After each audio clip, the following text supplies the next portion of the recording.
Welcome to the Perfect Life Awakening Show, hosted by Royce Morales. Royce has been a transformational facilitator, teaching groundbreaking, spiritually based courses for more than 4 decades. She is the author of 3 books about her teachings. Join Royce as she takes you on a journey into how to live your best life and find your true purpose through discovering the origins of subconscious, disempowering notions and releasing them. She talks with experts and inspiring people just like you who learned to trust their intuitive inner wisdom, which led to life-changing shifts. Today, her guests live an empowered existence and are helping change the world to a higher consciousness place based on truth and love. You deserve to awaken to, align with, and embody your true self and live a life filled with love. Transform yourself from triggered to empowered and create your perfect life. Here is your host, Royce Morales. Hello, everyone. Welcome. I'm so glad you're here. And I'm even more glad that I have the most amazing guest today who will be talking about love and soulmates and the eternal energy that connects people. And I was thinking right before we started that I teach a lot about soulmates and love. I mean, Perfect Life Awakening is all about love, of course. And it dawned on me that several years ago, I released my first book, which I just happened to have pulled out of my bookshelf. Oh, and it's backwards, but it's called Want, True Love, Past Life, and Other Complications. And this book is about my personal experience of discovering my soulmate and all that I went through from that, discovering what soulmate love is really about, which some people think means you walk arm in arm off into the sunset and you're in forever bliss. And that could be, but a lot of times they become your best teacher and they bring up all of the stuff that you don't want to look at about yourself, etc. Mirrors, So if you're interested, it should still be on Amazon. It was written some years ago, but I think it's still there. And it's a wonderful story, fictionalized story about a spiritual teacher who meets her soulmate. And with that in mind, I want to introduce my guest today. Tim Bair, in 2017, lost the love of his life, his wife, Mary Lynn. Spontaneously, he began receiving messages, communication that actually evolved into thousands of pages of spiritual teachings on grief, healing, intuition, consciousness, and the continuity of life.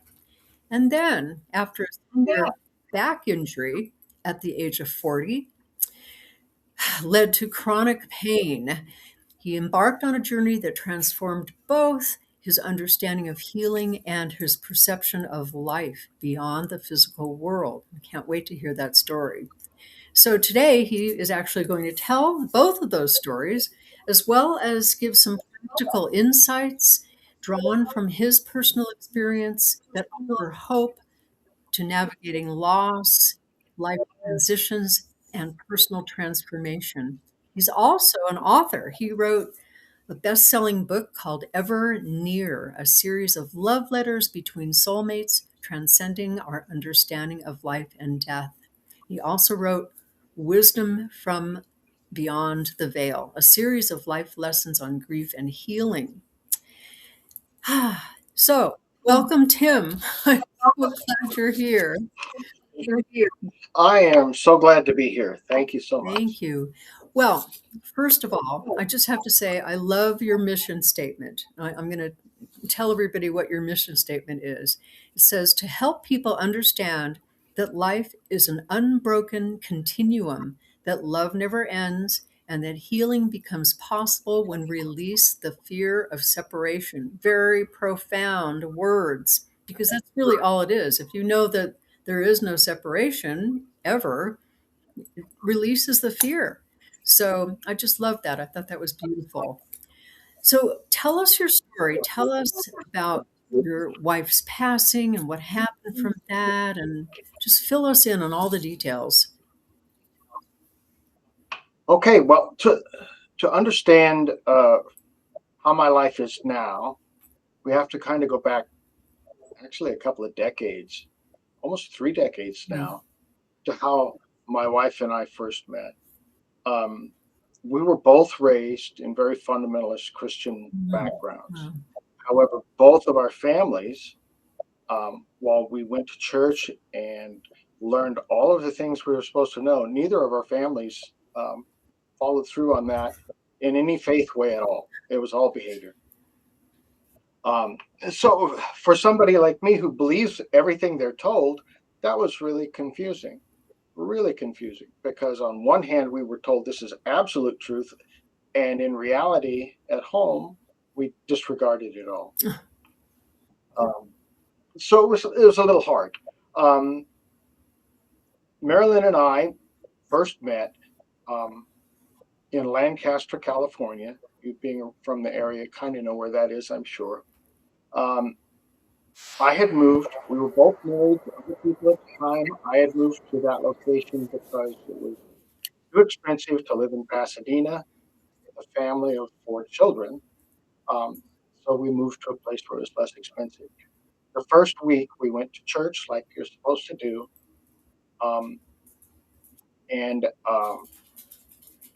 in walks this person that I've never met before, but the the absolute safety that I felt around her was just off the charts. I knew in an instant that no matter what I did, no matter my life choices, no matter what, I was loved immediately. Um, she felt the same thing, and she kind of embraced it. And I did what I was taught and just turned away from it, just left it alone. We became friends. Our families in that church system were inseparable. My daughters and her daughters were best friends. Uh, and, as it does, life progresses. My marriage was not good, hers was violent. Mm.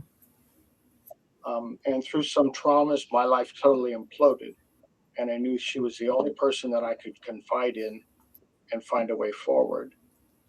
And in that conversation, we realized what terrible examples we were giving for our children. Wow. And um, 7 weeks later, we were living together. Or less than a year later, we were married. Wow. This is not something I would ever suggest to anybody to do. That turmoil that it created, the storm that followed us. Our exes were friends. They did everything they could to make sure we had no money, had no friends, that we paid for every expense all of our children had. I was making minimum wage. Marilyn was running her family's business, and so that income dried up. So we had no money, no nothing. And on the surface, life should have been terrible, but we were living this enchanted dream Mm. um, where at the end of the day, everything was fine. Our entire process was about making sure our kids would be okay, that they would be able to become the people they wanted without being told who they were. Um, so through that process, 1996, we got married. Um, there were a lot of external challenges, but that should have just crushed us, but we just kind of floated above it, um, and learned that everything that was going on uh, was really okay. Um, Part of the things that we recognized early on was that so many of our historical lives and what we believed were so similar, um, that it was as though we were just two halves of one Mm. person, if that makes sense. Um, Very early on, we began to understand that some of the religious teachings we had come up with, been taught, were partial. Um, we began to believe that if God is love, God can't destroy what he loves or she loves. So if there is no destruction, then death really doesn't happen. Maybe your body dies, but death doesn't really happen. Um, and if that's the case, then it certainly starts to make sense that we had been together before. If there is no end, there was no beginning, and we were in the middle of an eternal story that we were creating more or less on our own, and it gave us the ability to experience all those challenges, some of them pretty intense, um, without being afraid of the outcome. We had one guiding principle: make sure our kids are okay, and everything else just fell into place. Um, One of the things that I realize that a lot of people have never experienced through our time together, from being friends in the early 90s till she passed away in 2017, we never had one crossword between us. Wow. We're human. We have things that we disagree about, but when those moments would come up, we would shift gears just immediately. And my only thought was, how can I express what I feel without damaging her? And hers was the same. So some of those discussions would take several days because there was a long pause between opening your mouth, but never a crossword, nothing. It was amusing to us to go to our friends' homes and hear them arguing about who was going to go to the garage to get another pack of soda. So there was that. 5 years into my marriage, I was just about to turn 40. I decided I wanted to be in the best physical shape of my life. And I went to the company gym. They had 2 trainers. I started working out. I achieved that. I was lifting huge amounts of weight. They even had to buy more weights, and the life was going good until in October 2000, one of the machines I was working on broke in mid lift. And I damaged 3 discs in my lower back. Wow. And through that process, it got very complicated. First, I was a salaried employee on my lunch break. They were actually paying personal time for me to be there. So I would be reimbursed for every hour I was in the gym. I would get 2 cents. They were paying me to be there. So it became, the company wasn't going to do anything. When I went to the hospital the first time, they misdiagnosed the problem, said no, there was nothing wrong, which at the time set insurance on a particular track, and we couldn't get out of it. So in order to get any kind of hospital type treatment, I had to sue them, and I had to do it through workers' comp because I was getting paid. And at the time, that was a terrible place. Workers' comp was a terrible place to be in. I didn't get treatment for 5 years. And through that time, my situation deteriorated. I worked for another 10 months, but I got to the place where I couldn't get up from my cubicle to go get a cup of coffee.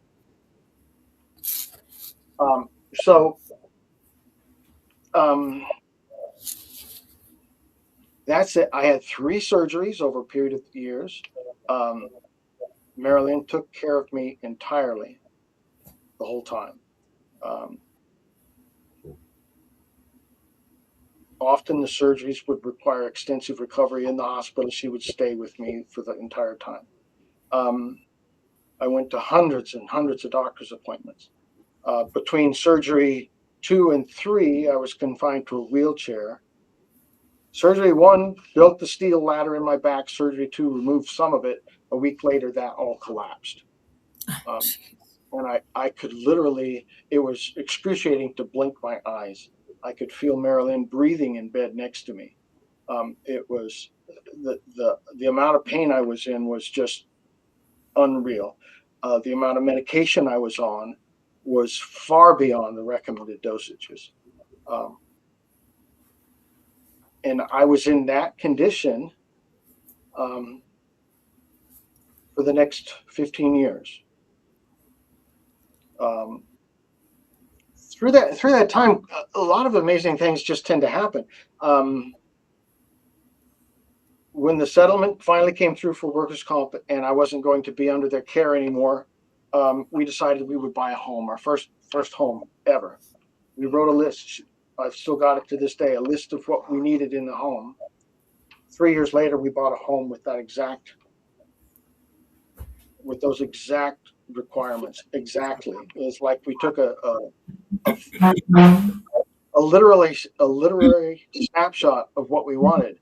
The first home we walked around, we would drive the neighborhoods and we look at for sale signs. This one we got out of. We walked around it. It was exactly what we wanted. We called a realtor. She says, "Tough luck. There's a pending sale." Um, a year later, that sale fell through, and 3 days after that, our offer was accepted. Wow. Um, those are the kind of things that just tended to happen. 2 months before my back injury, a drunk driver obliterated both our cars on the street. Um, it was Marilyn's favorite car, the favorite car she'd ever owned, and it was gone. And she was really, really upset. I tell the story in Ever Near, but she was very upset. And she was even more upset when the car we could afford was a 1987 Cadillac Sedan DeVille. She did not want to be in a grandma's car. Though we had just had our first grandchild, she did not want to be in a grandma's car, and she hated it. 2 months later, I had my injury, and that was the perfect car for us to ride around in. Um, those kind of scenarios were happening from before we were married all the way through, and we finally started to realize that, if we just didn't get caught up in the trauma of the event, everything eventually would work out. It would be perfect. What was occurring was actually what had to occur to get us to where we would be okay, maybe a month from now, maybe 5 years from now. We just didn't know. So we stopped having the fear of dealing with traumatic events, and we're able to step back and let life have its process and move forward. Um, I was still in that way. My health would ebb and flow. I would be doing okay, then I wouldn't. I'd be doing okay, then I wouldn't. I maybe have to be on double medication for 3 months, and then almost no medication for a month. So it was back and forth all the time. November 2015, Thanksgiving Day, we were supposed to go to Marilyn's sister's house for Thanksgiving dinner. We got there. I knew I was going to be in trouble. There were no chairs I would be comfortable in, so I loaded up on pain medication so I could survive the day. We got there. It was a little bit before time to eat, so Marilyn had a couple of carrots and some broccoli. And in a half hour, she was so nauseated she couldn't stand up. Through that day, she would have these waves of nausea. We got her to laying on a bed. If she lifted her head, the room would spin, and she would have to make her way to the bathroom for an hour of being ill. As the day progressed, first of all, I knew I needed to get her home, but I was so loaded up on pain medication I could barely walk. So she wouldn't give me the car keys to get her home, of course. As the medication waned and I was feeling better, she finally gave me the car keys, and late afternoon we drove home. At that moment, we looked at each other and we absolutely knew that this was the beginning of the end of her physical life. Wow. No doctor's diagnosis, no nothing. We just had this understanding that this was what we were about to go through was going to be significant. It would be the end of her physical life, but we already knew that if we've been together before, if we were together now, and there was no end to consciousness, then we would be together no matter what. We just kind of knew that. So it took a while for the doctor's diagnosis to catch up. We ended up driving a trip to Colorado Springs to give our granddaughter, who had just turned 16, our van. We went to our favorite spot on a beach in Malibu or near Malibu. I bought her a convertible that she'd always wanted, that she wouldn't let me spend money on. It was like in this short period of time, we were checking off all the boxes of the things we needed to do. We made it to St. Lucia for our 20th anniversary. But through that whole time, she literally could not put anything in her mouth. She could barely sip water without being totally sick. But we actually had a blast. We went snorkeling. Uh, we had we had a wonderful anniversary dinner on the beach that she couldn't taste. Um, we spent a lot of time in the hotel room with her sleeping. When we got back in, that was in January. Um, she went back to work, and she was working fairly consistently, and she was starting to lose weight, and she couldn't eat that much food. And it was like, I'll go to the doctor when I have time. Mhm. Finally, mid-November, February, she went to the doctor. And the doctor ordered scans of her stomach. So Tuesday, we were at the primary care. Thursday, we were getting the scans done at outpatient. It took her an hour and a half to drink the contrast fluid. Um, Friday, she went back to work, came home exhausted, and went to sleep. She slept all day Saturday, and Sunday, she couldn't wake up. This is February 2016. So I called the doctor because I knew she needed to go to the hospital. I figured that not having any fluid, she's probably really dehydrated. And the doctor told me, well, I was going to call you Monday anyway. She has gastric cancer. Mm. There's a fairly large mass. So I loaded her up in the car. This was the first and only time I drove until I drove her to the hospital for the last time. We got her to the hospital. They got an IV in her the next day. She was running her brother's painting business from her hospital bed. We were there for 14 days while they figured out how to get her nutrition and came up with a plan. It was going to be 8 rounds of chemo, surgery to remove her stomach, 2 more rounds of chemo, several rounds of radiation, and they were absolutely sure that she would be cancer-free by Thanksgiving. So from February to Thanksgiving, all that was going to occur, and they were sure of it. And we just looked at each other and said, oh, okay, you guys be sure.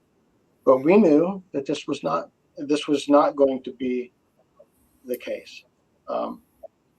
8 rounds of chemo. She drove herself to and back while I rode. I was in a lot of pain still. So she drove me to all my doctor's appointments. July, she had surgery. Supposed to take 5 hours to remove her stomach. She was in surgery for 11 hours. Fortunately, through this whole process, she had no physical pain, none, just nausea, no physical pain. So the only symptom was the nausea. And through this entire time, if I wasn't awake with her, she would have a bout of nausea. We sat together in recliners from February to July. And if I fell asleep, she would get sick. If I stayed awake, she was fine.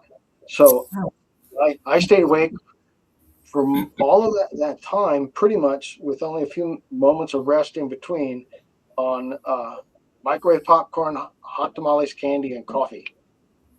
So you can imagine what my body was doing as she was deteriorating. My pain was getting worse because we were having to do things that weren't good. July came, surgery. They said it was successful. They're still on track. 2 more rounds of chemo. We're going in for radiation. Everything's on track for November. Had the 2 rounds of chemo. Went in for the radiation consultation where they basically just pinpoint where there's any tumor so they can really go after it with the radiation. The radiologist says, sorry, there's fluid around your lungs and we can't do any radiation until that's resolved. Sent us across the street to the hospital, had 2.5 liters of fluid drained from her lungs. Wow. And they said that this is going to be a recurring problem. It's just, and the assumption was she had major surgery. She had 8 rounds of chemo, major surgery, no exercise, that this was common. This was normal, they expected. From that point forward, I was giving her injections for nausea. Her nutrition was through a tube into her small intestine, a J tube, that I was dealing with. I was making sure she had her IV to keep her fluids up. And now I was draining her lungs every week with a vacuum capsule that would attach to a tube that was in place. So I was taking care of her because she could barely move around. And she was driving me to doctor's appointments that were still 1, 2, or 3 every week. So we were just in this mess of physical deterioration, but we were doing it together, and it was joyful. It was the most incredible time. On the last chemo after surgery, she had, we went to her oncologist, and he was going to give us his final consultation, and an assistant brought in a report, and it was about the fluid around her lungs. And I sat there and I watched that oncologist's face turn white, because there was no longer a tumor. The cancer had, I suppose, metastasized to the fluid in her lungs. We were only going to be able to deal with chemo, and it was beyond his capability. We were sent to USC Norris Cancer Center, where we got chemo once a week from September 2015. We were still doing that in April. Through that time, she kept having issues with the formulation of the nutrition. Her body would get used to it and then reject it, and we'd have to go into the hospital for several weeks while they tried something new every time. Tried it new until it failed, and then they would try something else till it failed, and finally they would come up with something that worked, send us home. 6 weeks later, we were back because she was not. Her body was rejecting the nutrition. In April, she finally got to the place where their last best, this is the only nutrition she could take. She started rejecting that. So we went back to the hospital in April, where they tried a few more things, and we watched another doctor with tears in his eyes ask us if we understood palliative care, that he was going to send us home, and we were only going to treat for comfort. And 3 weeks after they sent us home, she passed away. Wow, what a story. But I think the overarching thing to all of this is really hard to convey. I mean, there were challenges. Our exes, we had death threats from our exes, literally.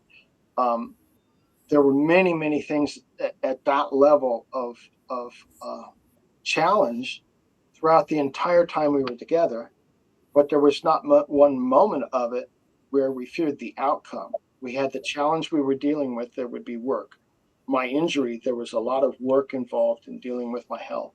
Her illness, there was a lot of work involved in dealing with her. But we never thought, not one moment, not an instant where we were concerned about what does this mean ultimately for us. Because we already knew that no matter what happened, we would find a way to be together. We didn't make the downside is we didn't make a plan on how that would work. We had no clue. Yeah. Wow. But we just knew it would. Yeah. Yeah. So, love to hear the story as to what happened after she passed and how she started communicating with us. But we need to take a break. So we'll be right back. And I want to hear the amazing things that happened after her transition. So stick with us. Om Times TV. Do you feel stuck in patterns you can't seem to break?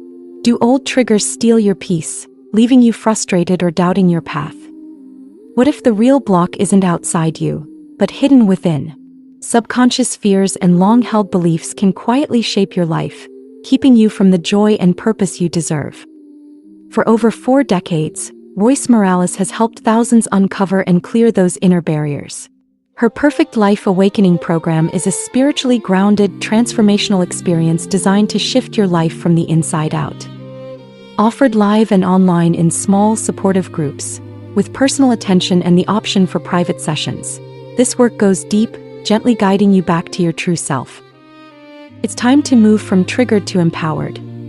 Awaken the life waiting within you with Perfect Life Awakening.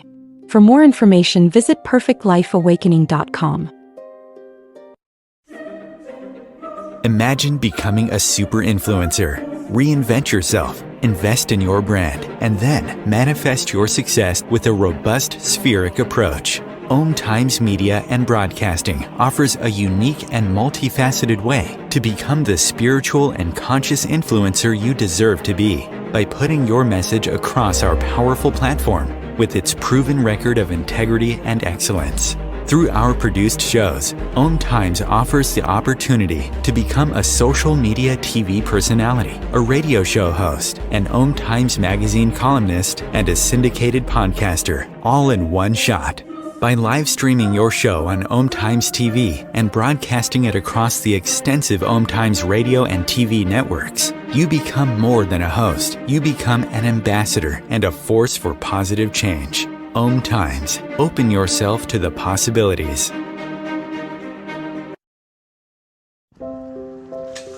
I want to eat apples and bananas. I need to eat apples and bananas. Why can't I eat apples and bananas? Support the Feeding America nationwide network of food banks to help provide meals to those in need. Join us at feedingamerica.org.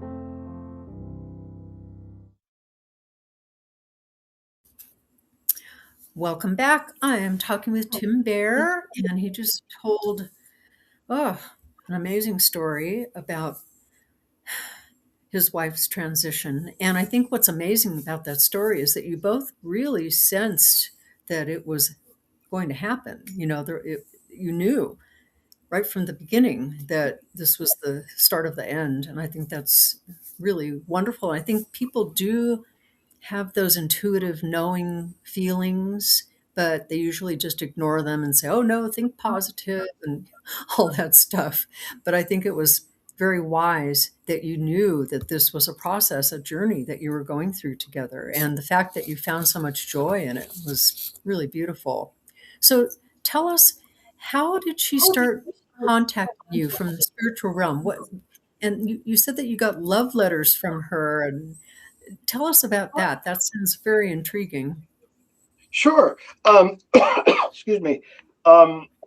Like I said, we knew that we would be together after she passed, but we had no plan. So like a week after she's gone, we're planning her memorial service, and it's going to be several weeks because I've got family coming in from out of town. So now I've got time, and my body, which isn't cooperating, I have some things to clean up outside. But in my mind, I'm thinking, how is this going to work? You know, I know she's there. I just don't know. And intuitively, I hear this go back to where our spiritual journey kind of started, which was the book Conversations with God Mm. with Neil Donald Walsh. And we found that as an audiobook. We were commuting long distances. And well, the book, I think, is 6 hours long on audio. We listened to it straight through. That was like 2.5 days of driving. The next time we listened to it, it took us over 6 months. Every sentence and phrase, we stopped and paused. So I get this intuitive thing, go back and listen to those tapes. I don't have a tape recorder. So I go online to buy a tape recorder, and somehow that search is translated into the Audible book platform. And they're doing a free promotion if you sign up. And so I got the book, Conversation with God. Okay, here we go. Plugged in my earbuds, went outside to do some work trimming a small tree. and I'm still kind of grumbling in my heart about how, we should have planned this better. I don't know where you're at. I'm here. I'm all alone. And 20 minutes into the book, I heard someone talking to me, and I thought, well, that's odd, And I take the earbuds out. There's nobody around me, and put my earbuds in. 3 minutes later, I hear the same voice, and I realize, oh my gosh, over the audio of the book in my earbuds, I hear Marilyn say, "Where have you been? I've missed you." Oh, wow. Oh, I got Um, chills. yeah, so did I. I actually had to sit down and think about that for a while. Um, and from that moment forward, um, I would get in at all times of the day, I would get this compelling feeling to get outside. It's like the house was like hovering our ability to be together. So if I got outside, particularly very early in the morning, 2, 3, 4 o'clock in the morning, we would start having conversations, and it could be anything about, um, what I needed to do for the kids to help them deal with their grief a little bit better. Um, we argued for 3 weeks about getting a dog. To the point that I didn't want to go outside anymore because I knew she was going to tell me I needed a dog.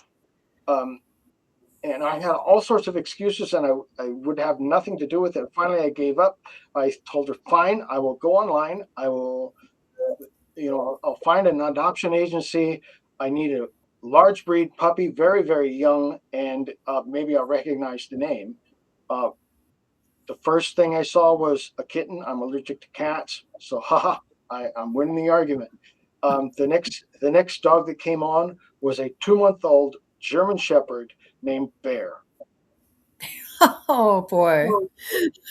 Um, Perfect. and, and as I start to look back on when he was born, he was from Central California. The little adoption agency had gone outside of their normal process and driven to Central California to pick him up and bring him back. Turns out he was born at about exactly the same time we started having our argument. Wow. Um, so I ended up having an incredible companion for 8 years because I was able to just kind of, because I lost the argument. But those were my early morning walks. I would feel this in the house. I would feel this almost so the air had turned to water. I couldn't breathe. I had to get outside. I had to get outside. I would get outside, and it was like all that lifted immediately, and we were talking to each other as easily as you and I are talking. I would have a thought, uh, a response would come into my mind. Uh, Sometimes audible outside through my ears, but most often through my mind. But it was very much her sense of humor, the words that she used, everything. It was her. So for me personally, I had no doubt from the very beginning. I had no doubt. What I didn't understand is how. Yeah. So I started reading everything I could find on the subject of afterlife communication, uh, how consciousness extends beyond death, that we're not just our physical bodies. I started reading everything I could. Um, um, the home we were living in was set up with two incomes. I only had just my disability income, and so we did what we had talked about while she was ill. She had actually written another list of things that I needed in a home in Palm Springs. I am living in that home today. Wow. Um, and the process to get there, we put our home for sale, um, thinking it would take us a few months. We had 3 offers over asking price in 2 hours. So I had to move quicker than I thought I was going to. My realtor helped me rent a place out here in Palm Springs. So I moved. And then 6 months later, I moved again to this home when we finally found it. It was actually available online, and neither the realtor nor I could find it until the family from the Midwest dropped the price, realizing that all Palm Springs properties are not equal and that they're not going to send their children to college based on selling a Palm Springs home. Um, I live on almost 4 acres in the desert, so I got it less than they had originally set it for. I mean, it's another kind of synchronistic way that I wound up exactly where I was supposed to be. Um, Yep. Through those two moves, my health got worse and worse and worse. I was having trouble just going to get a cup of coffee in the house. Um, and so these early morning walks were getting harder and harder and harder, and it felt like I was losing her. Um, so one morning, I typically wake up very early, and it had a lot to do with the pain and the medication, all this kind of stuff. I woke up probably 4 a.m., and instead of feeling this overwhelming need to go outside and be with my wife, it was the same intense feeling: sit down, get a blank piece of paper and a pen. That was in May of 2020, 1st of May 2020. Um, Through that year, I probably took dictation from her maybe 5 or 6 times between May and September. Um, right now, I have close to 500 of those letters. Wow. And we talk about everything. I mean, literally, don't drink the milk in the refrigerator.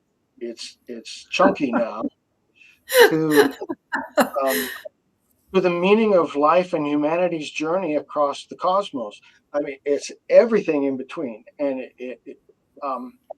the process is less overwhelming than it was to begin with. To begin with, the writing, I mean, I would get hand cramps. I was using plain paper. My pain was still such that if I didn't have a pen with a very smooth roll to it, I could feel it scratching all the way down in my back. Oh, Um, wow. so it was an intense time, but I was writing from her every other day, every third day. And the process to get it from a handwritten document into something that was typewritten was really cumbersome to begin with. Now I use an electronic tablet that translates it right into text, and I can just push it straight into Word. Um, those letters um, have expanded. Initially, I asked, "Can I ask you a question?" She said, "Shush, no, you didn't even know what to ask yet." And now I can start the conversation with, "I don't know why I'm sitting here. Tell me why I'm here," or Hmm. why does why does it feel like things are so hard when I understand that the truth of it is that really this is just a process for me to get someplace else, and the challenge is the beauty of it. The journey is the point. So why is it so difficult? And she'll write 10 paragraphs on why that is. Um, Hmm. and I'm asked a lot of times, is this automatic writing, or are you channeling? And to me, all of those things tend to put the experience into a box. It defines it. To me, it's just a continuation of the relationship. Hmm. It's the only thing that's changed in reality is her body's not here. Mhm.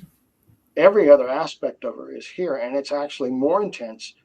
When she was physically there, you have you and me. You have you have a visual representation of separation. But when one of the bodies is not there,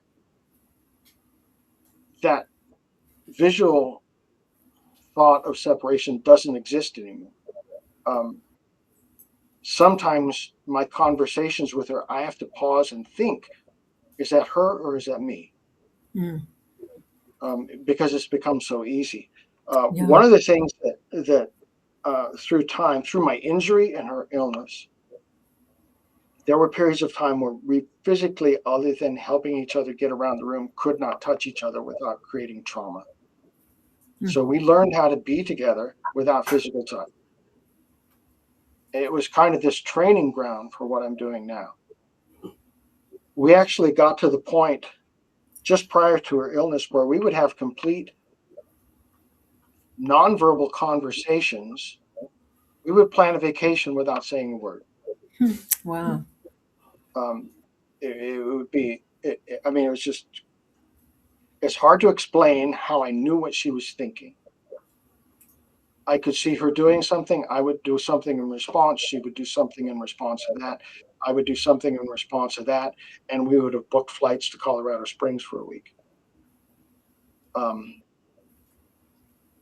it, in retrospect, it's like the entire process from meeting her in a church in the early 90s all the way through now is just one continuous journey. There is no point where I can say we did this until that didn't work. I mean, it's just all fluid. There is no change. Wow. And so you turned it into a book. What inspired you to turn it into a book? It just seems like it's so personal that it would be a difficult decision to make. It the first book, I would say the first half, maybe a little more, is actually our story. How we got to a point where, you get to chapter 8, 9, and 10 before she actually passes away, and then we start talking about what the letters are, and then the book is literally straight from dictation without any changes. The letters from her as I received them. She writes much faster than I do. I have to think if I were to write a chapter or even a paragraph, it might take me to write a paragraph accurately an hour. My language skills stopped in 7th grade. The first manuscript I got back from my editor had more red on it than it had type. I know that feeling. Yes. Yeah. So it's been a learning curve. The process to write the book was really, really kind of incredible. And it just another quick story. The end of 2021, my neighbor was getting married in Thanksgiving. Okay, and it's another holiday season kind of coming up, and I don't have Marilyn physically with me, and she just embodied Christmas and the holidays. She was everything.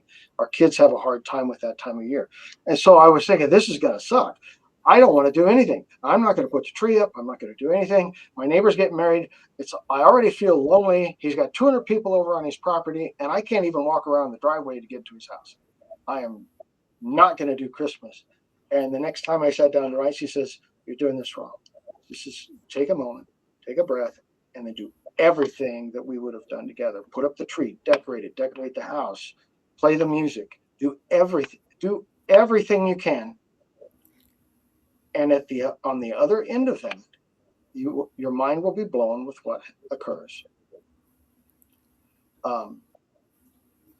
I had a vacation with her brother. We went 5 weeks to the Daytona 500 and did some stuff. When I got back, actually before the first of the year, I actually started hearing this tone, and it's not like tinnitus or ringing. It's like I can hear a tone in my head. And I talked to a friend of mine who had encouraged me before, a medium out of the LA area, Jennifer Schaefer, and she says, "Oh, you're going to be writing like 5 or 6 books." Oh no. She says, "The first few are going to be with Marilyn, and the next few are going to be with you, and then we'll see where it goes from there. But what you need to do is start taking some classes on psychic development, mediumship, and here's where you go." And I went there, and I couldn't. It was an online courses and stuff, and it didn't make sense. So I signed up for a personal mentoring program, which led me to a dear friend who is a master teacher of psychic development. And she says, right, the first sentence out of her mouth is, "Oh, you're going to be writing a bunch of books." And I thought, oh no. And by this time I had probably 150 or 200 letters from Marilyn already written. And I already knew in my mind that this was important enough that it needed shared. I just did not know how to do it. Through the encouragement of my friend, that's where the book came up. You just got to do this. Yeah. Well, I'm glad you listened. I know it's hard sometimes when we get these demands and commands, but I'm glad you listened. So we only have a few more minutes left.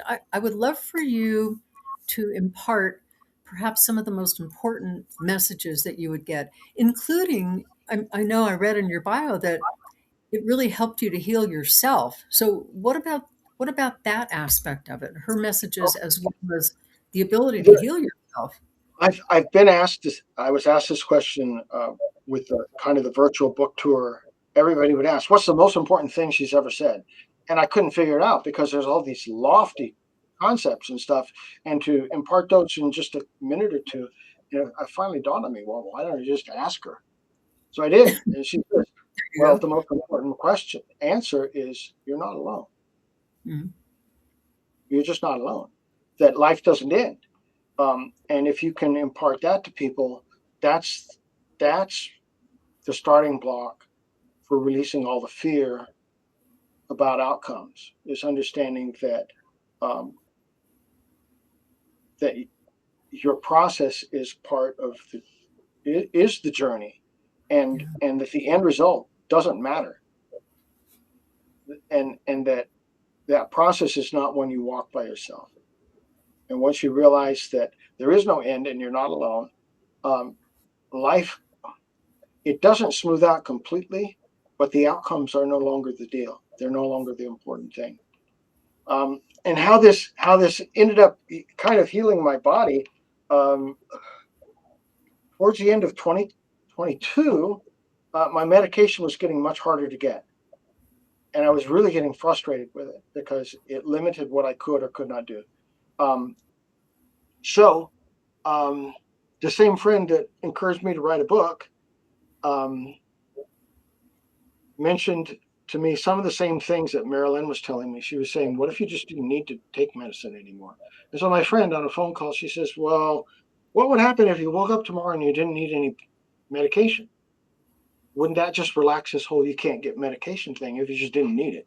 Um, and so I went to bed that night, and the most excruciating thing about that kind of pain is when you relax.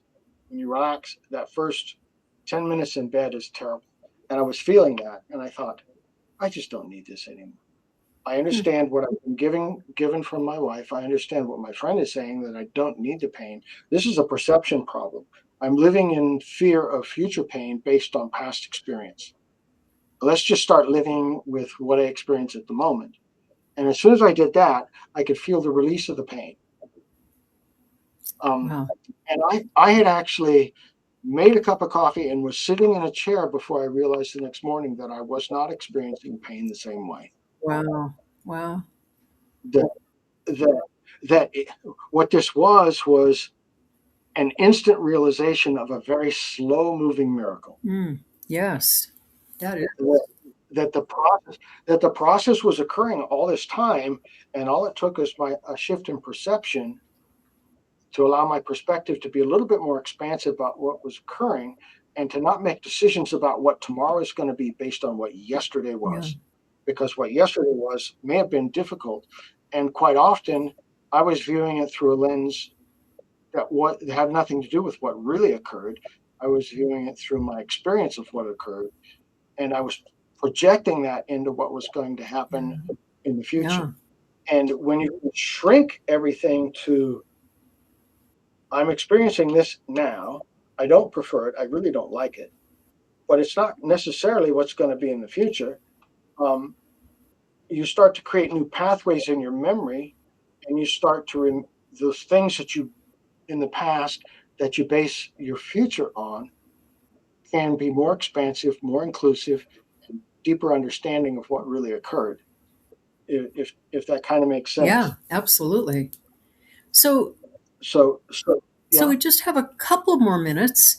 Tell us, hold up your book, show us your book. There, This is book one. Try to get it. there we go. This is Ever Near. Here. Um, book two is actually not released yet. It's coming out through Balboa Publishing. It's called Wisdom from Beyond the Veil, a series of life lessons on grief and healing. The one after that is Out of Injury, Illness, and Loss into Healing. And the one after that will be Rebirth, the Saga of the Gifted Parent. Wow. So you are writing a bunch of books. They were. Yeah, I'm writing. My brain is working constantly about what should be in the books. Um, I am not only having communication with Marilyn. There are other spiritual beings who are Oh, communicating. good. I'm actually having conversations with the energy of my deceased companion Bair, which are profound as anything. What is crazy is the interaction if I'm writing and both Bair and Marilyn are there. They're two different people. But the energy, Bair's passing taught me how to be in the moment. Yeah. Even more so. So my healing has gone from years ago I was in a wheelchair to while Marilyn was sick, I could barely move, to being barely able to get a cup of coffee, to now I'm landscaping for 4 acres. Wow. Well, I'm so glad. Without I'm so glad that you have listened to all of that and are sharing the wisdom and the encouragement and the healing with the world. And I appreciate what you're doing. Keep up the good work. And thank you so much for being here. If people need to reach you, they can reach you at your website really fast. timbear6.com. Is that what it is? that is what it is. Thank you, Tim. Thank you. Thank you. Thank you. And thank you, Marilyn, for all of your wisdom that Oh, yeah. imparted through your wonderful husband. And I will see everybody next